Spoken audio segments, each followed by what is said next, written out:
Are you using your blurring products right? Let's talk about it. Believe it or not, even that is too much. We'll get back to the proper amount. First thing we're gonna do is blot where we wanna place it. I actually prefer this Kiko one over the Benefit one. And this one has more shades. So we're just gonna take this much and we're only gonna focus it where we want to blur. I like to blur my milia, grab it.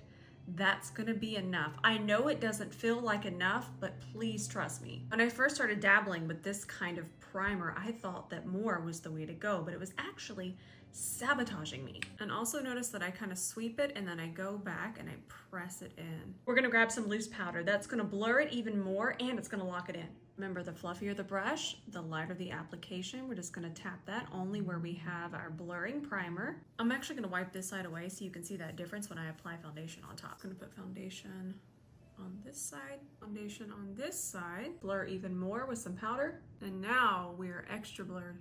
And by the way, this one does work wonderfully. Most of us already have it too. Color options are just always a good idea, even when it comes to blur. I'll save this video so you have it the next time something needs blurred.